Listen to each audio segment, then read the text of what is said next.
"The treehouse is back," Morgan had said. "I'm waiting." Jack wished that dreams were real. He missed Morgan's magic treehouse. "Jack!" His little sister Annie appeared in the doorway. "We have to go to the woods now," she said. "Why?" Jack asked. "I had a dream about Morgan," exclaimed Annie. "She said the treehouse is back, and she's waiting for us." "That was my dream," said Jack. "Oh, wow," said Annie. "She told you too? So it must be important." "But dreams aren't real," said Jack. "Some dreams aren't, but this one is," said Annie. "I can just feel it." She opened the back door. "I'll see you later." Wait, I'm coming," said Jack. He raced up the stairs. Having the same dream must mean something, he thought. He grabbed his backpack and threw his notebook and pencil into it. Then he ran downstairs. "We'll be back soon, Mom," Jack called into the living room. "Where are you going so early?" his dad called. "Just for a quick walk," said Jack. "It rained last night," called his mom. "Don't get your shoes wet." "We won't." Jack slipped out the door. Annie was waiting for him. "Let's go," she said. The sky was pale gray. The air felt freshly washed. Jack and Annie ran up their quiet street to the Frog Creek woods. They headed between the trees. Soon they came to the tallest oak in the woods. There was a wooden house high in the treetop. "It is back," whispered Jack. Someone looked out the window of the treehouse, a lovely old woman with long white hair. Morgan Le Fay. "Come up," called the magical librarian. Jack and Annie climbed up the rope ladder and into the treehouse. In the dawn light, they stared at Morgan Le Fay. She looked beautiful in a red velvet robe. Jack pushed his glasses into place. He couldn't stop smiling. "We both had dreams about you," said Annie. "I know," said Morgan. "You do?" "Yes, I sent them to you," said Morgan, "because I need your help." "What kind of help?" said Jack. "Merlin the magician has been up to his tricks again," said Morgan, "so I haven't had any time to collect books for Camelot's library." "Can we collect them for you?" asked Annie. "Yes, but in order to gather books through time, you must be master librarians," said Morgan. "Oh, well," Annie said sadly. "But you can become master librarians," said Morgan, "if you pass the test." "Really?" said Annie. "What kind of test?" Jack asked.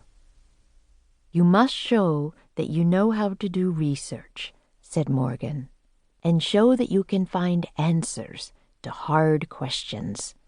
"How?" said Annie. "By solving 4 riddles," said Morgan. She reached into the folds of her robe and pulled out a rolled-up paper. "The first riddle is written on this ancient scroll," she said.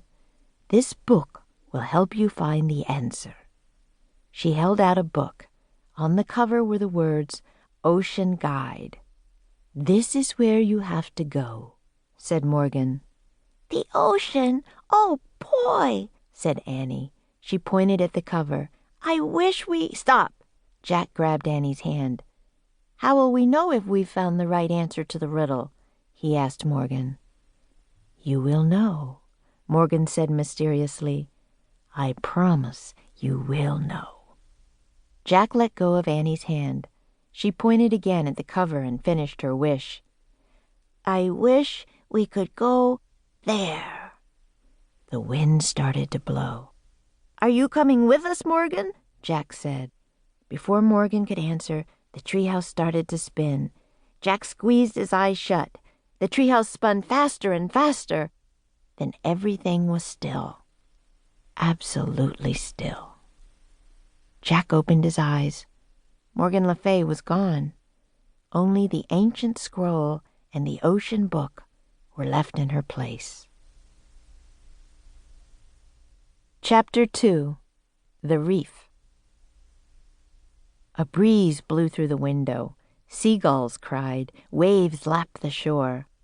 Annie picked up the riddle scroll. She unrolled it. Together she and Jack read the riddle. Rough and gray as a rock, I'm plain as plain can be.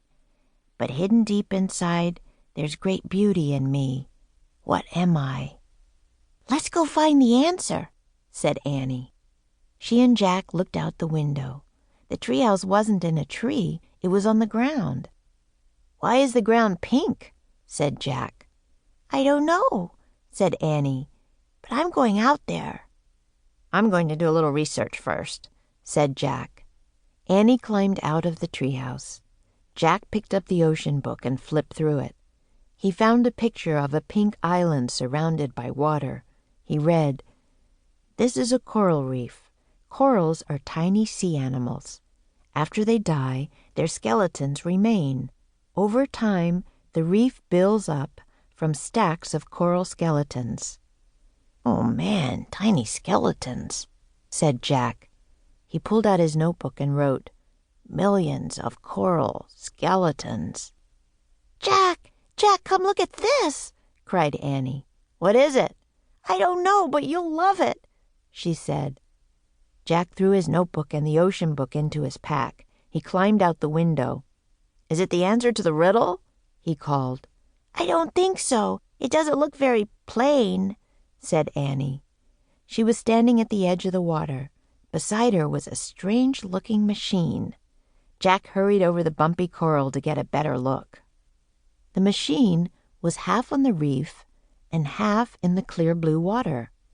It looked like a huge white bubble with a big window. Is it a special kind of boat? Asked Annie. Jack found a picture of the machine in the ocean book. He read, Scientists who study the ocean are called oceanographers. Sometimes they travel in small diving vessels called submersibles, or mini-subs, to study the ocean floor. It's a mini-sub, said Jack. He pulled out his notebook. Let's get inside it, said Annie. No, said Jack. Actually, he did want to see what the sub looked like inside, but he shook his head. We can't, it's not ours. Just a teeny peek, said Annie. It might help us figure out the riddle.